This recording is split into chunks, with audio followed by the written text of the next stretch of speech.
Hello and welcome to Seek A2W Architect to Win. This will be the second building block, and the first building block we discussed concepts around junction objects. And in this episode, we look at the record access, record sharing, and data security, the aspects revolving around these. And we will be mulling over the areas listed here. See, we will be looking at access grants, sharing rows, and multiple components influencing record access, restriction rules, sharing records via teams, data skew and owner skew, and multiple business situations scenarios to solidify our understanding and to polish our application skills on the areas we discussed right now. So without much ado, let's look at data access in Salesforce.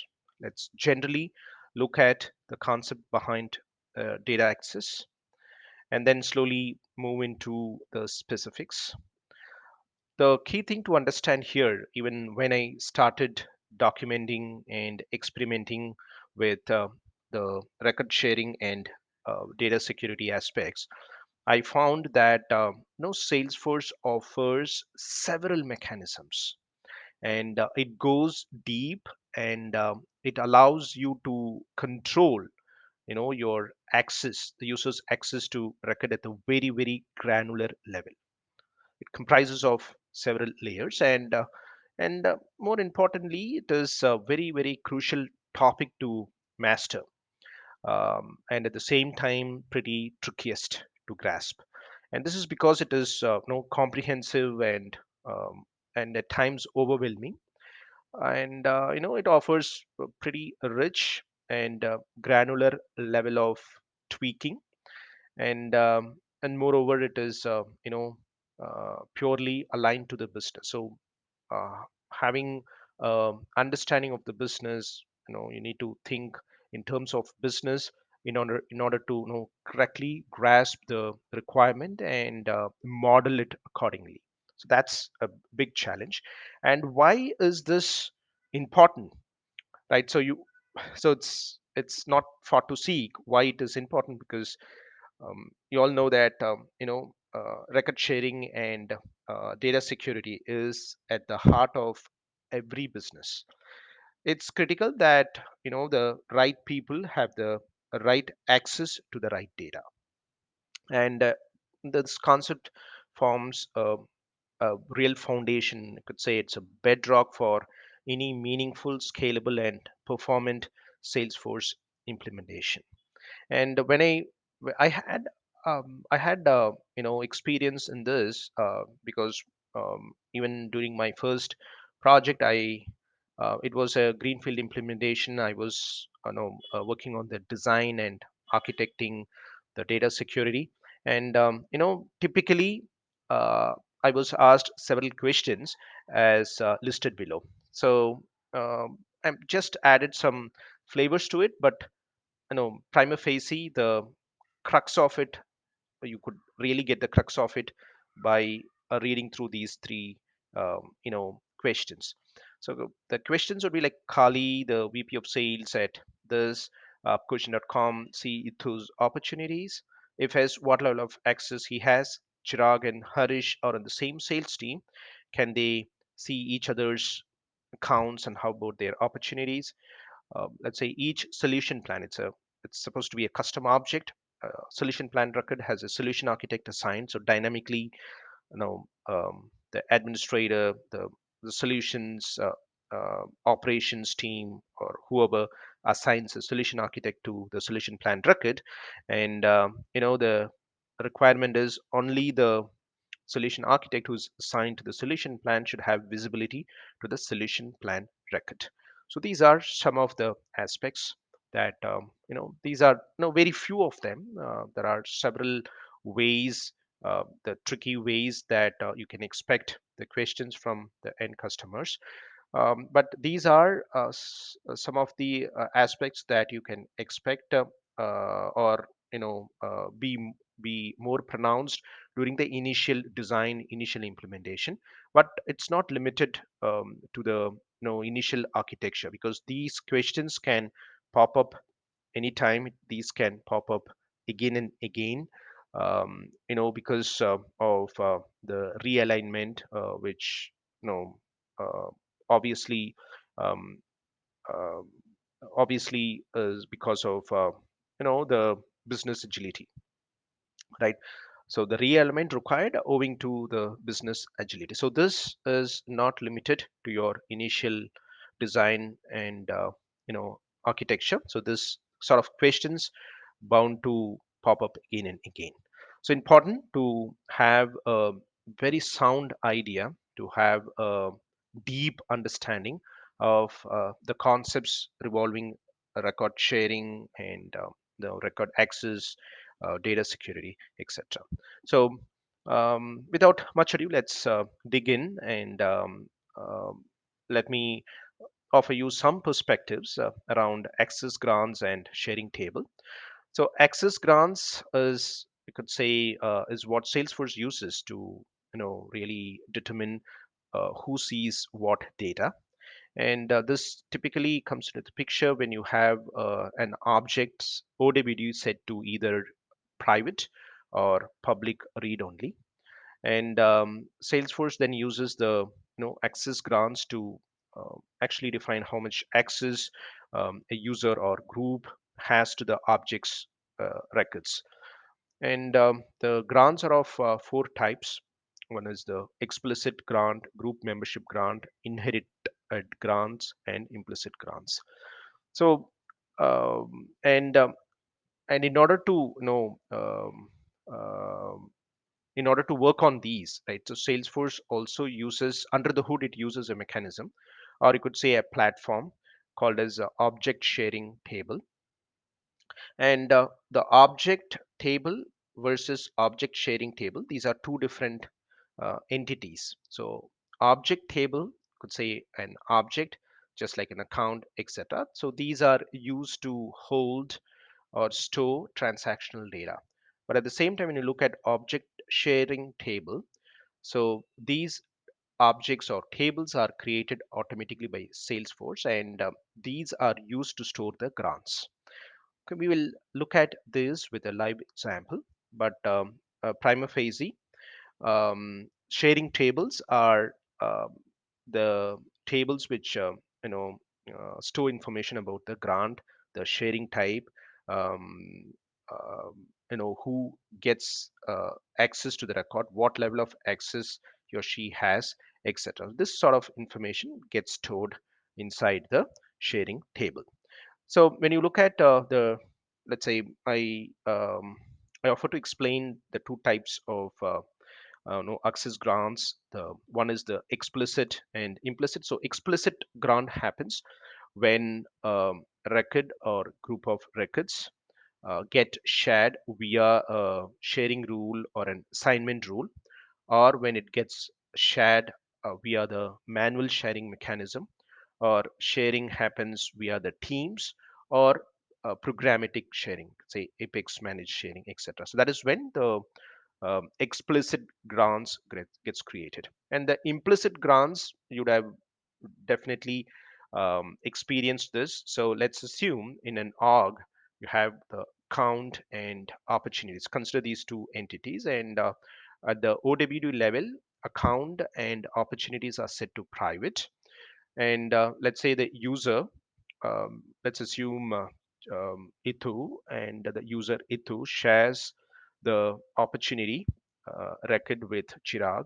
When Chirag logs in, he sees the opportunity record. And the question here is, will he also be able to see the account to which this opportunity is linked to? And he does. He sees that by default, he sees the account record also, but in the read only mode. And recollect that the account is also set to private, right? But this is what happens under the hood. So when an opportunity record is shared, the system implicitly shares the account record also. By default, it shares it in read only mode. So that's where the implicit share comes into the picture. And the object sharing tables are tables which gets automatically created, and it follows a certain naming convention. So for standard objects, right? So we could say take account, the sharing table name is account share, and for contact it's going to be contact share, and for the custom object, let's say venue underscore underscore c, it is named as venue underscore underscore share. So these objects could be queried. You can use the developer console. I'll show you in a moment to find out what access grants are getting created, what sharing row contains. Okay, let's take a good look at that. So in order to demonstrate this, let me flip over to the application. So this is where you set your OWD. So I've already set the account and the account, let's say account to private. Okay, I'll be sharing one of the account records. Before I share it with the users, I have two users. One is the admin user. I've just logged in as an admin user, and I've the you can see this I'm the admin, and the account owner, this is what I created, is owned by Shibu Kalidasan, and the account name is Pips League Inc. Okay, and the account, you could see this account is set to private. So by default, I'm the only one who should have access to this record, and that is the situation here as well. So I wanted to share it with another user, let's say in read write mode to another user. And before I do that, let me also pull up my dev console, open dev console, and I will also copy this, the account row ID. Cool. And this, I've just written the query um, so that we save some time. And this is the record. Okay, you could see HHNS NWAR. So this is the same account ID. So I execute the query, and I could see this the query is executed on the account share object. Okay, so you can open this up very well. Open, click on open, and navigate to objects and type account share.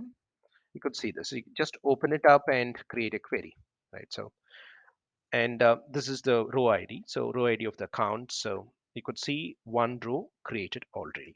Okay, so this is the current situation. So let's move on and share this account record with another user named the sales user. So I search for sales user, and you have an option. What is the level of access that you want to grant, access grant, right? So to the sales user. So I'll say, okay, let the record account record be read write and have the case access as private and opportunity access as private, meaning the sales user would not have access to neither the case records nor the opportunity records associated to this account. So that's what it means. Okay, and that's it. So I'll save this share. I've just shared. So the admin Shibu Kalidasan has shared it to the sales user. So what has he shared? He has shared the account record. And what is the level of access that he has granted? He has granted the edit access, right? So now if I go ahead and query the same record, so this is the row ID. If I query this row ID, so it takes some time because of recalculation, but now it should be complete. You could see two rows now. So one record on the object table. Now here we see two records in the account share table. So one is owner. This was the record that initially got created. So every record that you create, right? So on the object table, it will have at least one record created inside the account share. So for any account record created, we'll have one record in the account share, right? With the row course as owner.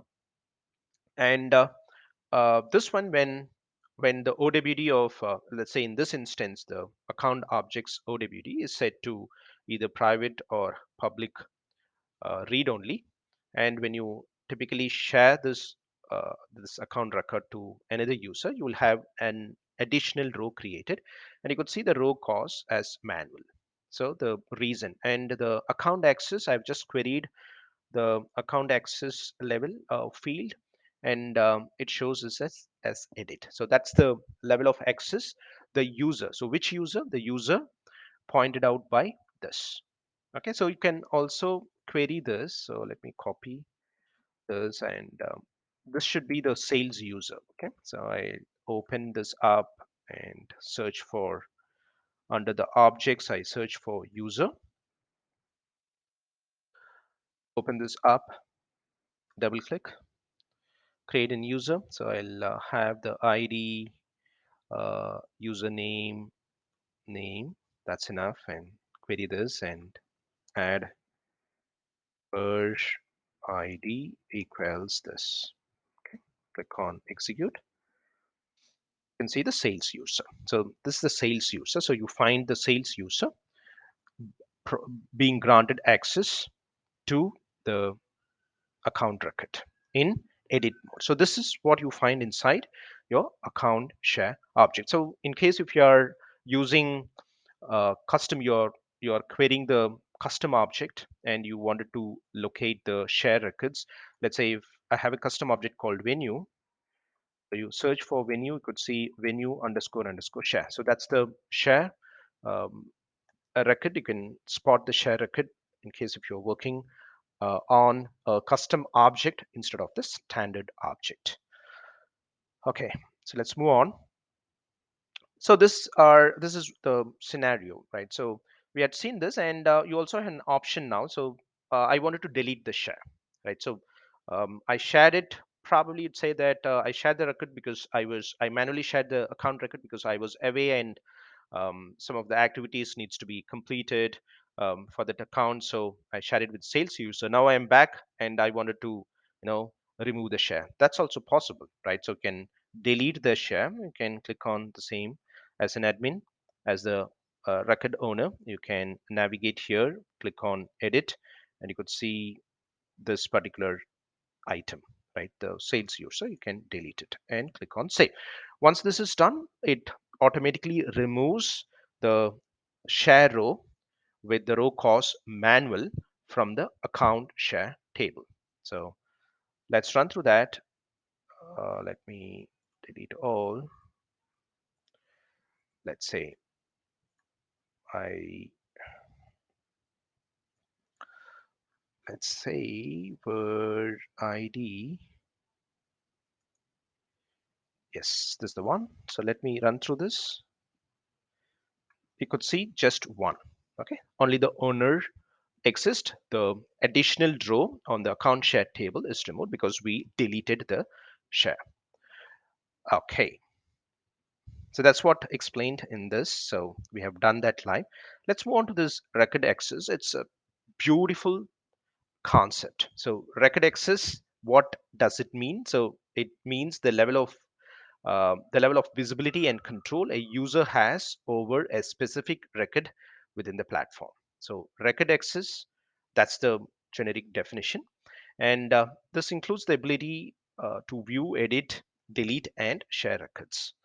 And there are several factors or components or entities which works in tandem, right? A combination of these determines the final level of access on a specific record. Okay, so this is pretty rich, and it can um, at a go up to a very granular level, and you have options to lock down the record and later on open this up due to owing to the several other mechanisms that the platform offers.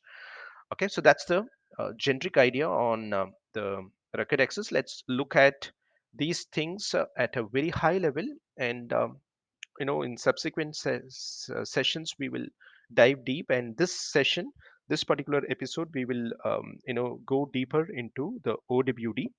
and how OWD works in combination with the profile permissions, specifically the standard object CRUD permissions.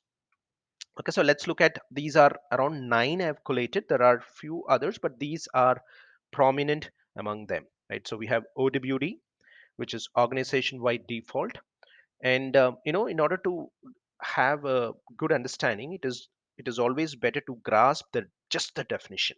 Okay, so we will see how this works in detail in this particular episode, and all others we will park it for other episodes. Okay, so organization wide defaults determine the level of access users have on the records owned by others. So this is very important concept. Okay, so OWD that you define at the object level for standard as well as custom objects. So the purpose is to define the level of access, right? So let's say if you uh, let's say if you take me, the level of access I have, right, not on the records that I owned, but on the records of other users. Okay, let's assume that there's a user called Chirag, and the OWD that I define determines the level of access I have on the records owned by Chirag. Okay, so that's pretty important to understand. If you understand this concept, this definition, it's as good as covering or yeah, so covering half the well, right? So that's something that the definition offers, right? So insights the definition offers. The next is the role hierarchy. So this definition of role depends on the designing of role hierarchy, depends on the data visibility needs, the data access needs. It need not necessarily mimic the organization chart or the organization hierarchy. Okay, it all revolves around who or which group of users need access, okay, to data. So what data, uh, and what group of users need access to that data. So that's defines the um, role, okay, the role hierarchy. And this is also one of the mechanisms where you can define an exception to your the OWD settings. Okay, and sharing rules, again, you know um, we'll be discussing it later in depth, but it offers a uh, way to build automatic exceptions to your organization wide defaults. And groups are again the set of users, and it is you form the group so that it can be, the sharing or granting access can be easily administered. And teams, a beautiful concept, and teams are available for standard objects, um, like account, um, cases, and opportunities. And the object relationships typically revolves around the lookup and master detail. And the choice of the type of relationship have direct influence on the security, sharing, and ownership of records. And the apex sharing, so this becomes prominent when you don't have uh, the mechanisms to implement the record access via the declarative means. Okay, so that is when you fall back on the programmatic means of sharing records. Then external sharing, this typically revolves around the visibility for site users or external users other than the employees.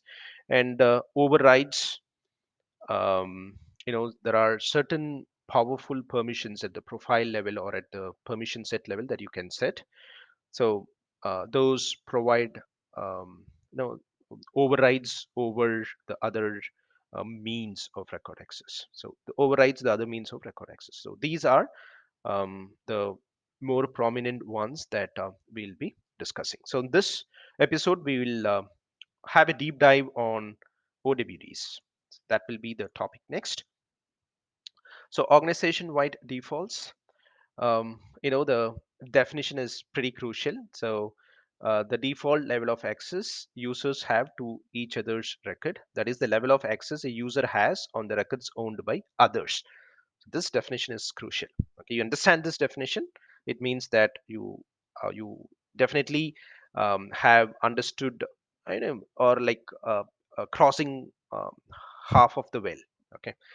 um, okay, and no, this is the only mechanism through which you will be able to lock down your records. So the OWDs, the primary settings, you have private, you have public read only, and public read write. So these are some of the prominent settings at the OWD level. And when you say you wanted to lock down, right? So you could see this is borrowed from our documentation, the infographics excellent one. So you could see this is what we are talking about, right? So this is at the bottom, and this is used to lock down access, meaning you set an object's OWD to private. It means that only the owner would have access to that particular record. None of the other users will have access to that record, right? And what you can do with the record, again, it depends on your profile permissions. Okay. So that's what we call it as locking down, and you could see that's kind of an ray of light which expands as it moves to the right hand side. That's what we call it as opening up the access, right? So OWD is where you lock the access down with the help of private setting. And the other mechanisms, role hierarchy, sharing rules, and manual sharing, are ways to provide exceptions to OWD and ways to open up the access. And it's important to note that the other mechanisms, other than OWD, can only provide additional access. It doesn't really restrict access. Okay. Okay. And there's also another infographics which is excellent. If you Okay, this becomes handy when you wanted to decide what OWD setting should I apply to a specific object. Let's say an object called, let's say, an opportunity, right? So how do I decide whether I need to apply private or public read only or public read write to the opportunity object? That's because you just have to navigate through this flow chart and you get to the answer.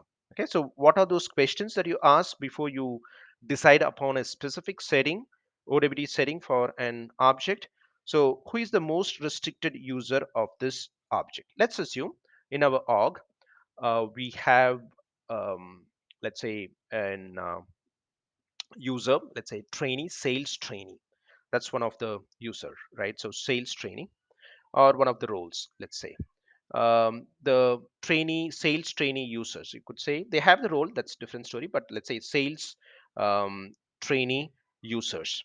And you have senior sales agents, senior sales agents, sales manager, etc.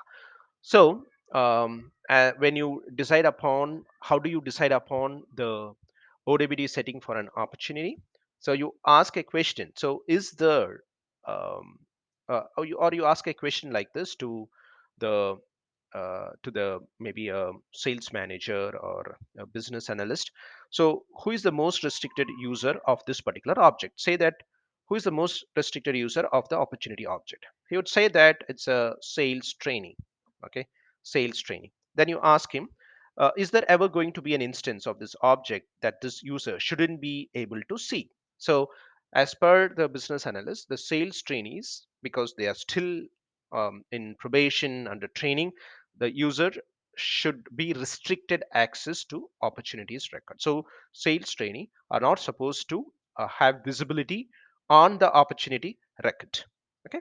And then you also ask, is there ever going to be an instance of this object that this user shouldn't be allowed to edit? Okay, so these are the three questions you ask. Now you navigate here. Who is the most restricted user of this object? Sales training. And is there ever going to be an instance of this object that this user shouldn't be allowed to see? Yes. Sales trainees have to have restricted access on opportunity. Okay. And what should be the sharing model, which is the OWD on the opportunity? The opportunity is shared to private. No. Let's say if the answer is no. So is there ever going to be an instance of this object that this user shouldn't be allowed to edit? Yes means it goes to read only, and no means it goes to read write, public read write. So that's how you set the ODBD on any object. Let it be a standard or custom object, doesn't matter. Okay, and yeah, this is another important thing is the ODBD settings can be changed, right? So all of you know that. So what is so special about it?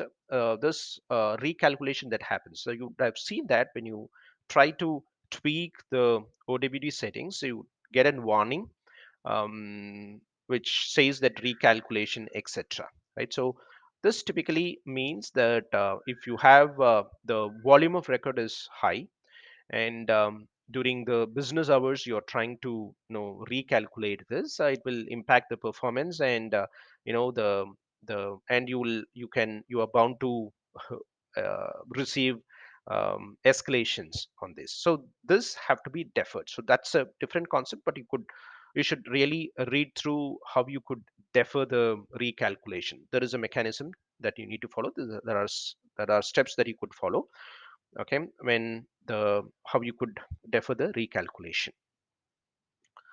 And there is also another concept, right? So for your custom object, for custom objects, only use grant access using hierarchy settings, which if unchecked prevents the managers from inheriting access. So this is another concept that is pretty common, you all should know by then. So let's say if you wanted to prevent your managers from having access to the records owned by the subordinates, and this is only applicable for custom objects, you can uncheck this, okay, grant access using hierarchies, but it's not a recommended practice. And if you could see, if you see, this grant access using hierarchies checkbox is kind of frozen and read only for all standard objects, and it is always checked for them. Okay, so let's move on. And now it's pretty interesting. You could see different sets, different types of ODBD settings. So public read write allows users to view and edit records owned by others. Controlled by parent, inherit the access level of the parent. So the detail object records inherit the users inherit the same level of access that they have on their parent, on the child also. It's completely controlled by the parent. And public read only allows users to view records owned by other users, and private ensures users cannot view the records owned by others. These are pretty common, so you had seen this. But these three, like view only, use, and no access, so these are applicable for uh, price book object. And view only ensures all users can view price books but not add them to opportunities. And use ensures all users can view price books and add them to opportunities. And no access can be used for the price book object to restrict visibility on price books. So these three are pretty unique to price book object, so you need to keep an eye on them. And this is pretty interesting because here you see a combination of profile permissions and the OWD. I will just point out a couple of factors here.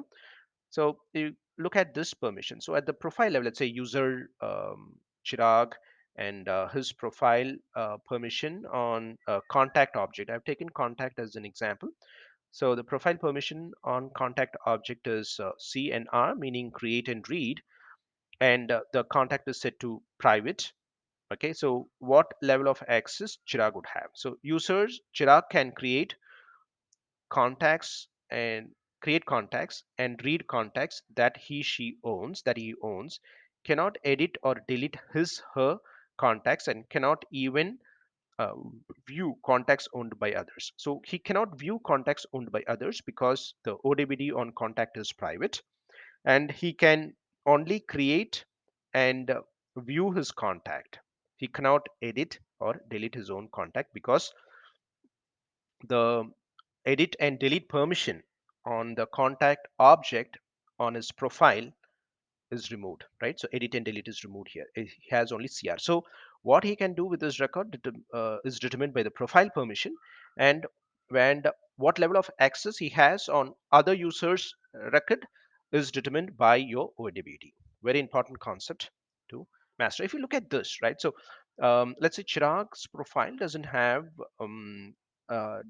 any of the CRUD permissions on contact object. Okay, and but at the org level, the contacts OWD is set to public read. Okay, so will he have access to read some others record? Okay, so you need to mull over.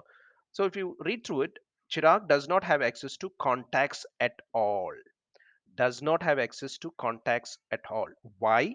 Because his profile, right, permission, so there is absolutely nothing there, right? So no create, no read, so let's say no read at all.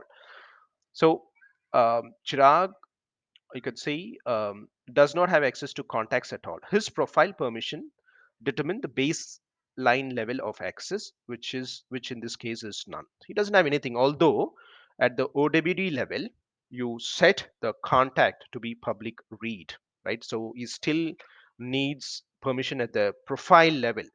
Okay, so this is by default. That's what we say. The OWD settings, right, determines the default access of on the records owned by other users, default access, right? Still, the user may get handicapped by not having the requisite permission on his or her profile, just like the Chirag's case. Okay, so let's move on. So there are two scenarios that I wanted you folks to mull over.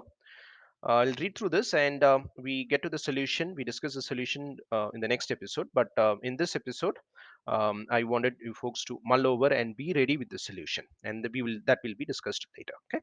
So scenario O1: Upquotient.com, a career builder, transformer, and an amplifier company, has decided to manage its customer orders inside Salesforce. An account can have multiple orders, while each order can only be associated to one account. So it gives you some perspective on the situation. And not everyone in the org should have access to account. So very important things to consider, right? Not everyone in org should have access to account. If a user can access an account record, they should have the same level of access to the associated orders. So you are an architect, right? So as an architect, what is your recommended setting for organization wide defaults? That's the first one scenario. The second scenario is Upquotient.com, a career builder, transformer, and an amplifier company, has decided to manage performance reviews of its sales agents. Okay, sales managers should be allowed to create and log their reportees review. Okay, reportees review are created, managed, viewed only by the sales managers. So only sales managers and the roles above them should have access to the review records. All other users are denied access to review records. As an architect, what setup you recommend? So these two scenarios you can mull over and be prepared. We will discuss the solutions to this and other areas in the coming episode, the next episode. Okay, so that's it for this, and thanks for watching. Take care. Bye bye.